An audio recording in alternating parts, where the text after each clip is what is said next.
cimiento se ha dado a la fe de Dios en su eterna palabra de amor. Con el propósito de compartir con usted todo el consejo de Dios, le presentamos A través de la Biblia, un análisis de la Biblia, libro por libro, que nos ayudará al crecimiento de la vida espiritual.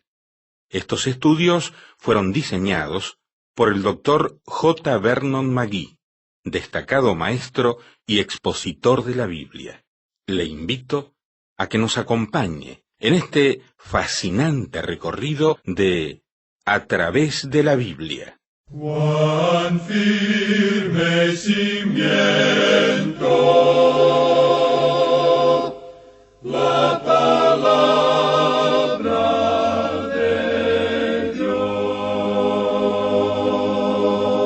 Damos gracias a Dios de encontrarnos otra vez. Vamos hoy a ir directamente al texto bíblico, porque en el programa anterior estuvimos haciendo la introducción al libro que estamos estudiando, Carta de San Pablo a los Filipenses, en el libro de los libros, en la Biblia, una carta maravillosa, que nos edifica, consuela, fortalece y trae esperanza. Hoy vamos a limitarnos al siguiente pasaje, Carta de Pablo a los Filipenses, abra su Biblia, capítulo 1, versos 2, 3, 4 y 5, del 2 al 5, ¿de acuerdo? Es bueno que tenga la Biblia abierta, si puede. Hay personas que no, porque están viajando o están en otras situaciones complejas de vida, pero si usted puede abrir la Biblia, pues hágalo, y de esa manera también acompáñese de las notas y bosquejos que le hemos enviado para que pueda profundizar, aprovechar más este estudio especial en la carta a los Filipenses.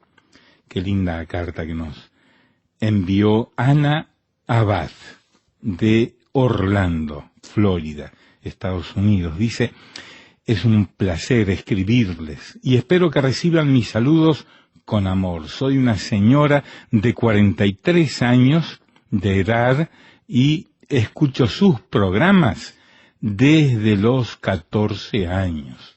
¿Qué le parece?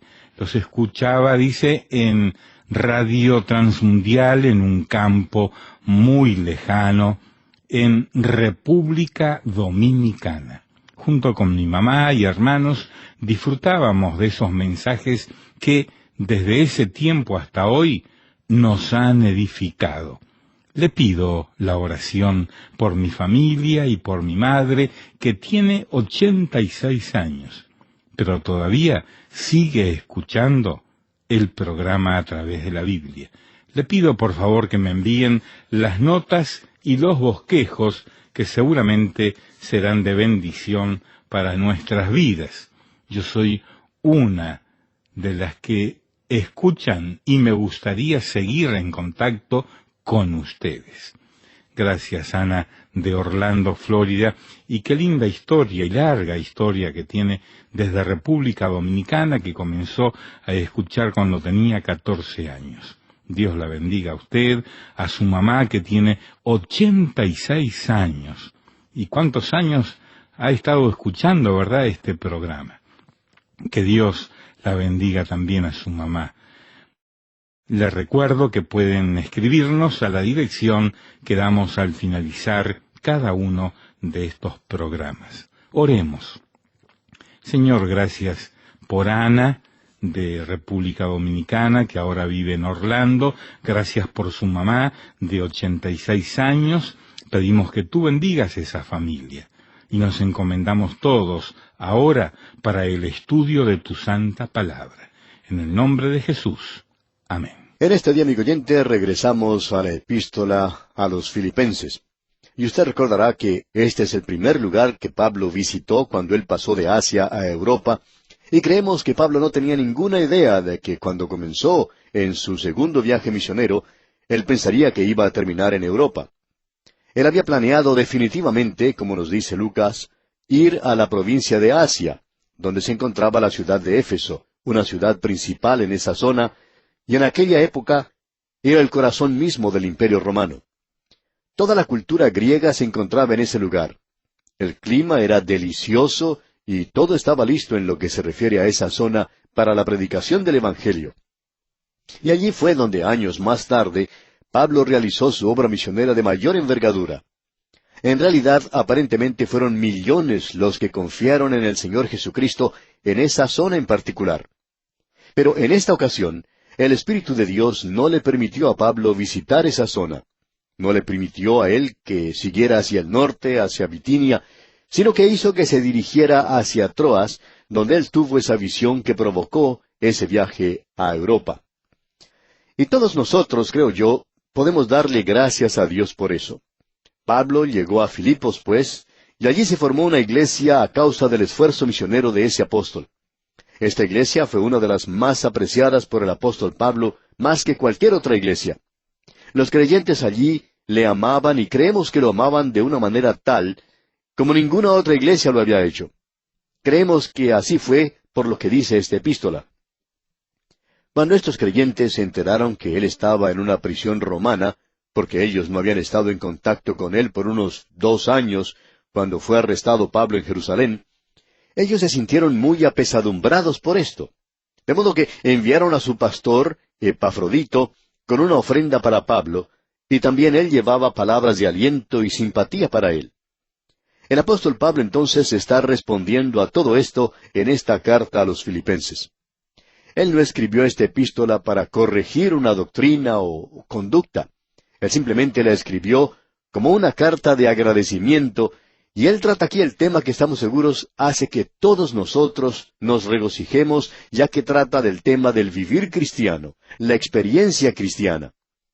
En estos breves capítulos que forman la epístola a los filipenses, él trata en primer lugar, en el capítulo 1, la filosofía del vivir cristiano. En el capítulo 2 tenemos las normas para el vivir cristiano. Luego, en el capítulo 3, tenemos el premio o galardón para el vivir cristiano. Y finalmente, en el capítulo 4, tenemos el poder para el vivir cristiano. Todos estos son muy importantes, y cada uno será enfocado en particular, en un versículo en cada capítulo, y podremos apreciar esto cuando llegue el tiempo apropiado. Pero ahora, al comenzar a leer esta epístola, nos damos cuenta que Pablo tiene sentimientos muy tiernos para con estos creyentes en Filipos. En los primeros 2 versículos tenemos la introducción. Luego, al avanzar en la lectura de ese capítulo 1, notamos el sentir tierno de parte del apóstol Pablo para con estos creyentes y la relación que él tiene con esa iglesia, algo glorioso, una relación maravillosa. Como ya hemos dicho, los primeros 2 versículos son, en realidad, una introducción, y queremos ver lo que ellos dicen. Ya hemos apreciado lo que nos decía el versículo 1, por lo tanto, vamos a ver el versículo 2. Gracia y paz a vosotros, de Dios nuestro Padre y del Señor Jesucristo. Ya hemos destacado esto cuando estudiamos otras epístolas, y nuevamente se nos presenta ante nosotros. Esta es la forma que tiene el apóstol Pablo para dirigirse a todas las iglesias. Él tomó 2 palabras muy comunes en aquel día, gracia, que en griego se dice coras, y era una forma de salutación que se utilizaba en el mundo romano de esa época. Estamos seguros que en cualquier lugar en que usted se pudiera encontrar en Asia Menor, al andar por la calle, usted podría escuchar a personas en ese tiempo que se saludaban una a otra diciendo coras, y quería decir gracia. Quizá en el día de hoy podríamos utilizar coras, pero su significado sería buenos días, o que pase buenos días, o que pase un buen día. Y eso es lo que Dios está diciendo a usted, amigo oyente, que tenga una buena eternidad. Y Él dice, yo he preparado las cosas para que así sucedan. Hay muchas personas que nos dicen, tenga buenos días, pero ellos no contribuyen en nada para ello, aparte de simplemente decir esa frase. Es bueno escuchar eso, pero Dios ha hecho arreglos por medio de los cuales usted y yo, amigo oyente, podemos tener una buena eternidad, y es por medio de la gracia de Dios. A esto siempre le sigue la palabra paz. Nunca se encuentra al frente. Nunca está guiando esa marcha. Es una palabra religiosa. Coras proviene del mundo griego, pero paz nos llega del mundo religioso. Es una forma de saludar hebrea. La palabra hebrea es shalom. Jerusalén es la ciudad de la paz, Jeru Shalom, o ciudad de paz. Nunca ha sido eso. Ha sido una ciudad de guerra, y en la actualidad es como un aguijón en la carne de este mundo. Los hombres no saben qué hacer con ella. Pero cuando llegue a gobernar el príncipe de paz, entonces habrá paz en el mundo. Hoy tenemos una paz que nos llega a través de la gracia de Dios, y Pablo lo menciona en su epístola a los Romanos, donde dice, justificados pues por la fe, tenemos paz para con Dios. Esta es una paz que un pecador puede tener con un Dios santo, porque Cristo murió por nosotros. Él pagó el castigo y ahora Dios en gracia puede salvarle. Esto no se puede lograr por medio de algo que usted le pueda llevar a Dios, porque, hablando francamente, usted no tiene nada que llevarle a Él. Yo nunca le he llevado nada a Dios, a no ser que haya sido mi pecado. Él ha pagado la culpa de ese pecado, y ahora Él puede recibirme como pecador, y también puede recibirle a usted, amigo oyente. Y entonces usted podrá disfrutar y saber que en este mundo de problemas, de tensiones, en este mundo de pruebas, y en este mundo que está lleno de tantas cosas malas, usted puede conocer la paz de Dios en su corazón. Esa es la paz que Dios da a aquellos que confían en el Señor Jesucristo como su Salvador personal. Estas dos palabras, pues, son muy importantes, como nos damos cuenta. Bien, la gracia y la paz provienen de Dios nuestro Padre, del Señor Jesucristo, y queremos hacerle una pregunta al teólogo. ¿No es Pablo trinitario? ¿No cree él en la Trinidad? ¿Por qué no dice que es también del Espíritu Santo? Bueno, porque el Espíritu Santo ya estaba en Filipos morando en los creyentes. Por tanto, vemos que Pablo es muy exacto en lo que dice. Ahora, al leer en el versículo 3, notamos que entramos en una sección maravillosa donde Pablo revela su sentir tierno por los creyentes de Filipos. Esta sección comprende los versículos 3 al 11. Notemos lo que dice el versículo 3. Doy gracias a mi Dios siempre que me acuerdo de vosotros. Es hermoso poder tener una iglesia así y sentir de la forma en que siente el apóstol acerca de los creyentes. Cada vez que una persona menciona a Filipo, Pablo le da gracias a Dios por los creyentes de ese lugar. Esto es realmente maravilloso. Leamos otra vez el versículo 3. Doy gracias a mi Dios siempre que me acuerdo de vosotros. Esto es algo muy difícil de definir. De vez en cuando recibimos alguna carta de una organización que quiere que hagamos algo por ellos. Ellos escriben pidiendo algo, y es algo perfectamente normal. Pero muchos de ellos comienzan su carta diciendo, doy gracias a mi Dios siempre que me acuerdo de vosotros. Bueno, no estamos seguros que ellos sientan realmente eso acerca de nosotros, porque de una forma, ellos están preparándose para pedirnos algo. Pero es hermoso ser esa clase de persona. El estar en una iglesia donde uno pueda decir que cada vez que piensa de esa iglesia, uno le da gracias a Dios por ella. Creemos que esto es algo realmente maravilloso. Si Pablo no hubiera dicho nada más acerca de esa relación con esa iglesia, esto hubiera sido suficiente para revelarnos lo maravilloso que ellos eran. Pablo no andaba diciendo eso acerca de otras iglesias, porque uno lo puede comprobar muy fácilmente. Él nunca le dijo eso a los Gálatas, por ejemplo. Tampoco se lo dijo a los de Corinto. Pero él aún no ha finalizado de hablar. Él dice en el versículo 4, siempre en todas mis oraciones, rogando con gozo por todos vosotros. Esto no es algo que él hace alguna vez que otra, sino que lo hace siempre, y dice que en todas sus oraciones lo hace. Él dice, por todos vosotros. Y con eso nos habla de una manera muy clara que Él se está dirigiendo a todos los santos que están en esa iglesia. No solo al grupo de la señora Sintique, o al de la señora Evodia, o de esta otra pequeña camarilla, sino que Él está escribiendo a toda la iglesia en ese lugar, al cuerpo entero de toda la iglesia local. Él dice, por todos vosotros. Él usa la misma expresión allá en el versículo 7, todos vosotros. Y luego la usa en el versículo 8, y es algo que él utiliza frecuentemente. Veamos una vez más este versículo 4. Siempre en todas mis oraciones, rogando con gozo por todos vosotros. Fue Ben Colt quien dijo que el total de esta epístola es: yo me regocijo, ¿os regocijáis vosotros?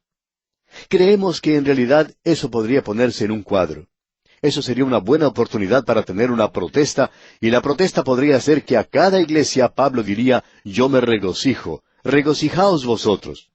Esto es algo para los creyentes. Él está diciéndoles a ellos: regocíjense. Ahora, cuando usted descubre dónde se encuentra Pablo, usted se dará cuenta de lo importante que esto es. Él nos va a decir ahora, una y otra vez: yo me regocijo. ¿Sabe usted, amigo oyente, dónde se encuentra Pablo? Bueno, está en una prisión romana. Las prisiones romanas no eran algo muy agradable que digamos. Eran lugares muy lóbregos y terribles.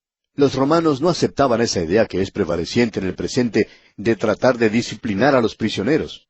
Lo que ellos hacían era castigarlos, lo cual es correcto.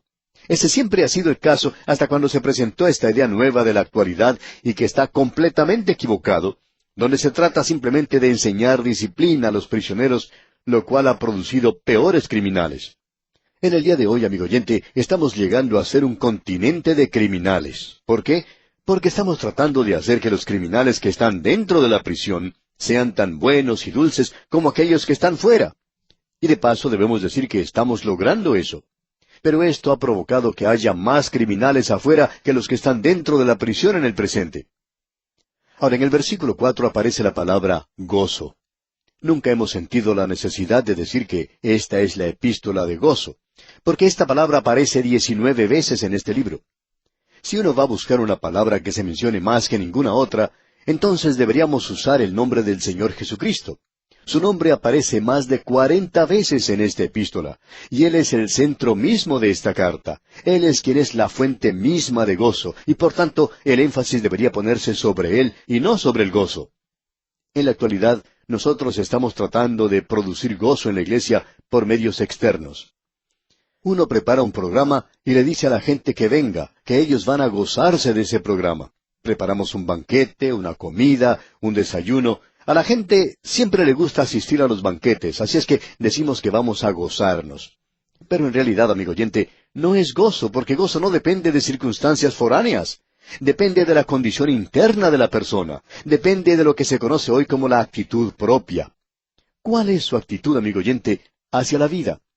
Si usted se está quejando y lamentándose de lo que le toca hacer en su vida, entonces usted no va a tener gozo en su vida. Quizá disfrute de ir a un banquete en la iglesia y se divierta un poco, pero usted no va a tener gozo. Pero cuando usted y yo, amigo oyente, ocupamos el lugar donde vemos que estamos en el centro de la voluntad de Dios, sin preocuparnos dónde pueda ser, sabemos que estamos en la voluntad de Dios y conocemos muy bien que habrá gozo en nuestras vidas. Así es que Pablo puede decir aquí: siempre, en todas mis oraciones, rogando con gozo por todos vosotros.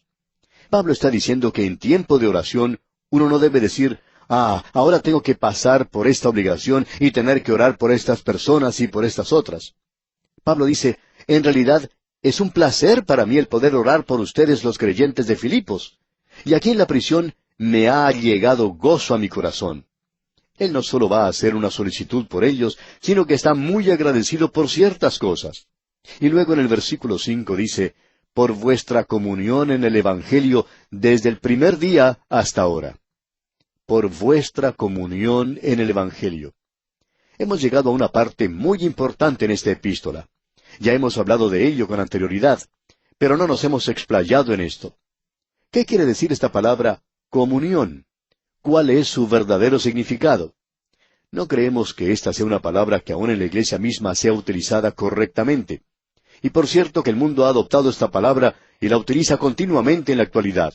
La gente del mundo habla mucho acerca de tener comunión en el presente. Hay muchas veces que los predicadores son invitados a hablar en reuniones de hombres de negocios. Por lo general, el que está encargado del programa de ese día le invita para que él presente una charla donde hable directamente de lo que la Biblia dice. Y por lo general, los predicadores aprovechan esa oportunidad para presentar el Evangelio de una manera muy directa. El propósito, por supuesto, es el de presentar la palabra de Dios, aun cuando estos lugares no son los más apropiados para esta clase de mensajes. En una de estas reuniones se había colocado un cartel que decía: comida, entretenimiento, comunión. Y en ese lugar opinamos que la gente no tendría que haberse jactado de ninguna de esas cosas. La comida era algo que se puede describir como pollo embalsamado con guisantes tan grandes como duraznos. Y de los chistes ni hablar. Todos muy desabridos, como los que decimos nosotros a veces aquí en este programa. Ahora, la comunión era la de dar palmaditas en la espalda de alguno y decirle, hola, ¿qué tal? ¿Cómo andan los negocios? Pero, amigo oyente, eso no es comunión. En realidad, la palabra griega que describe comunión es koinonía. Y quiere decir compartir las cosas de Cristo. Ese es su significado. Hay tres elementos que tienen que entrar aquí. La comunicación espiritual es uno de ellos. En segundo lugar, tiene que haber una cooperación idónea. Y en tercer lugar, tiene que haber una comunión dulce.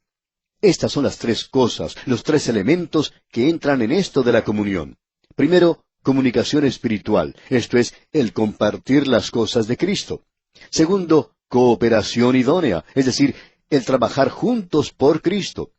Es por eso que cuando el apóstol Pablo utilizaba la palabra comunión, él podía haber estado hablando acerca de la lectura bíblica o un estudio bíblico. Él podía haber estado hablando acerca de la oración. Podía haber estado hablando acerca de la celebración de la Cena del Señor. O en realidad, podía haber estado hablando acerca de recoger una ofrenda. A todo esto, Pablo llama koinonía o comunión, compartiendo las cosas de Cristo. Primero, tiene que haber una comunicación espiritual. Nosotros podemos estar compartiendo las grandes verdades que conciernen al Señor Jesucristo, como esperamos estar haciéndolo ahora mismo. Luego, esa cooperación idónea, y podemos trabajar juntos. Y el resultado entonces llegaría a ser esa comunión dulce. Usted y yo podemos ser compañeros, y eso es lo que queremos que usted sea en esta transmisión. Que nosotros podamos tener koinonía, comunión, que podamos tener comunión en la palabra de Dios y en el esparcimiento de la palabra de Dios. No creemos que haya nada que pueda igualarse a esto. Ahora, esta palabra aparecerá ante nosotros nuevamente más adelante. Pablo nos está diciendo aquí que esta iglesia de Filipos está teniendo comunión con él. Él había comunicado a ellos el Evangelio, la palabra de Dios. Ellos habían tenido una cooperación idónea porque ellos lo compartían con Pablo. Ellos habían cooperado con él, como él nos dirá en el capítulo 4 de esta epístola. Una y otra vez, ellos le ayudaron en cuanto a sus necesidades físicas. Y luego, cuando podían estar juntos, tenían una dulce comunión. Y amigo oyente, ¡cuán maravilloso es todo esto! Ahora, en el versículo 5 hemos leído, por vuestra comunión en el Evangelio desde el primer día hasta ahora. Usted recuerda que Pablo fue a esa ciudad y él tuvo esa maravillosa comunión con ellos. Luego, en el versículo 6, él dice, estando persuadido de esto, que el que comenzó en vosotros la buena obra, la perfeccionará hasta el día de Jesucristo. Este es un versículo verdaderamente maravilloso, amigo oyente. Es tan importante que deseamos dedicarle algo de tiempo para analizarlo. No tenemos hoy ese tiempo, así es que vamos a esperar hasta poder considerarlo, Dios mediante, en nuestro próximo programa, cuando comenzaremos a partir del versículo 6 en este capítulo 1 de la Epístola a los Filipenses. Al despedirnos, dejamos con usted las palabras del apóstol Pablo, y esto pido en oración, que vuestro amor abunde aún más y más en ciencia y en todo conocimiento. Hasta nuestro próximo programa, amigo oyente, que Dios le bendiga en manera especial. Lamentablemente el tiempo se nos ha terminado. ¿Qué le ha parecido el programa? Nos gustaría saber cómo le ayudó. En pocos segundos más le daré la dirección para que nos escriba. Usted puede escuchar, a través de la Biblia, de lunes a viernes, en esta emisora y en este mismo horario. Será un grato placer poder enviarle las notas y bosquejos de este programa. Estos libritos, sin costo para usted, le ayudarán a seguir paso por paso los estudios en cada libro de la Biblia. Su apoyo a este programa es muy importante para que podamos continuar día tras día con estos estudios bíblicos por radio. Pedimos su apoyo en oración y con sus ofrendas y donaciones, para que podamos continuar en esta emisora. Si necesita más información o sencillamente para que nos cuente acerca de los beneficios que recibe de este programa, escriba a la siguiente dirección: A través de la Biblia, apartado 2805, Miami, Florida, 33265, 2805, Estados Unidos. Repito, programa A través de la Biblia, apartado 2805, Miami, Florida, 33265, 2805, Estados Unidos. Por correo electrónico, escriba a atv@transmundial.org. Telefónicamente puede llamarnos ahora mismo gratuitamente al siguiente número: 1-800-880-5339. 1-800-880-5339. Amigo y amiga, nos tenemos que despedir ya mismo. Pido a Dios que le bendiga. Este programa es producido bajo los auspicios de Radio Transmundial. Todo lo pagó Cristo, quien por mí libremente derramó su sangre carmesí.